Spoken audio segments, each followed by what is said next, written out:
Hello students, a very good morning all of you. Welcome back to your YouTube channel St. Thomas International Study Platform. I am your Hindi teachers. Now I am going to teach you Hindi chapter 2. Your chapter's name चतुर्विद्वान, जो कि एक story है यानी कि कहानी है जिसे आपको और हमें मिलकर पढ़ना है। तो आइए इस स्टोरी के बारे में हम जानते हैं, समझते हैं। यह स्टोरी यानी कि यह कहानी चतुर्विद्वान, एक पढ़े लिखे या एक बुद्धिमान व्यक्ति की कहानी है। चलिए आपका कहानी स्टार्ट होता है। बादशाह अकबर के दरबार में बीरबल नामक एक विद्वान मंत्री थे। बीरबल अपनी चतुराई तथा बुद्धि का प्रयोग कर सदैव बादशाह को हरा देते थे। एक बार सर्दी के मौसम में सम्राट अकबर बीरबल के साथ घूमने गए। कब? सर्दी के मौसम में सम्राट अकबर बीरबल के साथ घूमने गए। बीरबल कौन थे? अकबर के दरबार के मंत्री। रास्ते में एक पंडित अपने मित्रों से बातें कर रहा था। वह बोला, मैं इस कड़ाके की सर्दी में भी नदी के जल में सारी रात खड़ा रह सकता हूँ। यह बात बादशाह सलामत के कानों में पड़ी, यानी कि उन्हें सुनाई दी। वे रुक कर बोले, सचमुच तुम यह कर सकते हो? तो तुम यह करके दिखाओ। यदि तुम जीवित रह गए तो कल सुबह हमारे महल में आना, हम तुम्हें सोने के सिक्कों की एक थैली देंगे। पंडित खुशी से फूला नहीं समाया, वो बहुत खुश हो गया। वह सारी रात नदी के ठंडे जल में खड़ा रहा। दूसरे दिन अपना पुरस्कार पाने वह बादशाह अकबर के दरबार में पहुंचा। बादशाह को विश्वास नहीं हुआ। वो पूछ ही बैठे, पहले बताओ यह काम तुमने कैसे किया? सरकार, मैं नदी के पास एक टिमटिमाते दीपक को देखता रहा। तभी उस पंडित, जैसे ही बादशाह अकबर ने उससे कहा कि बताओ तुमने यह कैसे किया, वैसे ही पंडित ने बड़ी सरलता से उत्तर दिया, सरकार, मैं नदी के उस पार एक टिमटिमाते दिए यानी कि दीपक को देखता रहा।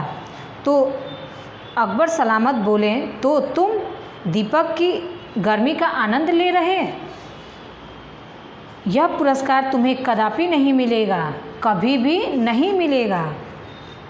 बादशाह की बात का विरोध करने का साहस किसी में ना था, यानी कि उनकी बात पर बहस करने का साहस किसी भी व्यक्ति में नहीं था। निराश पंडित मुंह लटकाए घर लौट गया। बीरबल को पंडित पर दया आई। बीरबल कौन थे? अकबर के मंत्री।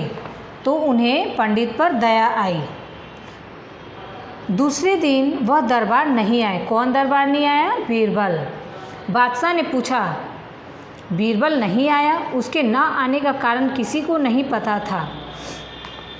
बीरबल के ना आने का कारण किसी भी दरबारी को पता नहीं था। शायद वह बीमार है, हम उसके घर जाएंगे। किसने कहा? बादशाह ने कहा, शायद वह बीमार है, हम उसके घर जाएंगे। बादशाह अपनी सवारी में बैठकर बीरबल के घर पहुँचे। वहाँ पहुँचकर उन्होंने एक अनोखा दृश्य देखा, यानी कि एक अनोखा नज़ारा देखा। बीरबल बगीचे में बैठा हुआ था। पास ही हल्की सी आग जल रही थी।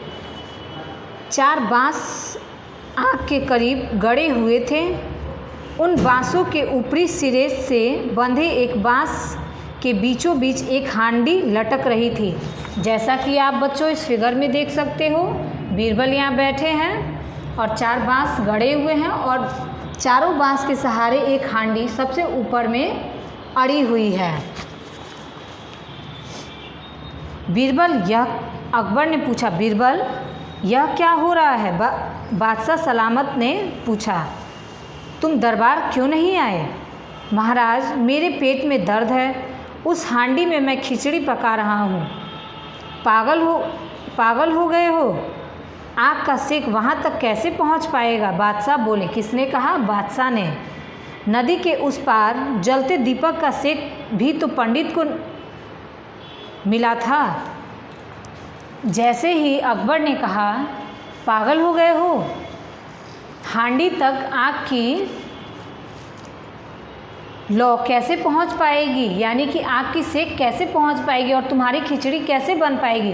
तभी बीरबल ने बड़ी सरलता से जवाब दिया, महाराज, जैसे उस विद्वान पंडित ने एक दीपक की लौ से गर्माहट पाकर और पूरी रात नदी में बैठा रहा, वैसे ही ये खिचड़ी भी पक जाएगी। जैसे ही बीरबल ने उन्हें यह उत्तर दिया, बादशाह समझ गए। बीरबल ने तुरंत उत्तर दिया और खिलखिलाकर हंसे। बादशाह इस कथन का अर्थ भाप गए, यानी कि समझ गए कि बीरबल क्या कहना चाहते हैं। पंडित को दरबार में बुलाकर बादशाह ने उसे सोने के सिक्कों की थैली दे दी, यानी कि उससे जो पुरस्कार मिलना चाहिए था, देर से ही उन्होंने वह पुरस्कार उस पंडित को बुलाकर दिया। तो बच्चों, इस कहानी से हमें यह शिक्षा मिलती है कि हमें बुद्धि का सदा ही उचित उपयोग करना चाहिए। बच्चों, इस कहानी से हमें क्या शिक्षा मिलती है? तो इस कहानी से हमें यही शिक्षा मिलती है कि हमें बुद्धि का सदा ही उचित उपयोग करनी चाहिए।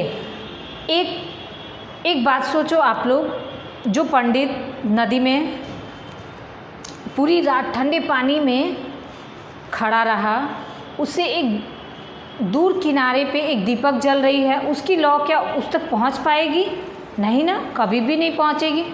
आप खुद सोचो, अगर हम यहाँ पे हैं और दूसरे रूम में आग जल रही है, तो क्या हमें उसकी गर्माहट मिलेगी? कभी भी नहीं मिलेगी। वैसे ही बीरबल ने एक तरकीब लगाई और उस तरकीब के द्वारा अकबर को उन्होंने समझाना चाहा और अकबर ने उनकी बात को समझा भी। आइए बच्चों, फिर हम लोग बोर्ड पर ध्यान देते हैं। जैसे कि ये है शब्दार्थ जिसके अर्थ आप लोगों को जानने हैं। जैसे कि विद्वान का अर्थ हो जाएगा पढ़ा लिखा या बुद्धिमान। सम्राट का अर्थ हो जाएगा राजाओं का राजा। कदापि का अर्थ हो जाएगा कभी भी। चतुराई का अर्थ हो जाएगा चालाकी। विश्वास का अर्थ हो जाएगा भरोसा या यकीन। भाप गए का अर्थ हो जाएगा समझ गए। आप लोग इसको अपने नोटबुक पर नोट करोगे और आगे का नोट्स आप लोगों के व्हाट्सएप ग्रुप पर सेंड किया जाएगा और आप लोग उसको अपने नोटबुक पर यानी कि फेयर कॉपी पर नोट करोगे और उसे व्हाट्सएप ग्रुप पर सेंड करोगे। अगर आप लोगों को कोई भी डाउट होता है, उस डाउट को आप लोग व्हाट्सएप ग्रुप पर शेयर करोगे, क्वेश्चन पूछोगे और आपके डाउट को क्लियर किया जाएगा और आपके क्वेश्चन का आंसर भी दिया जाएगा। Okay, thank you students, all the very best.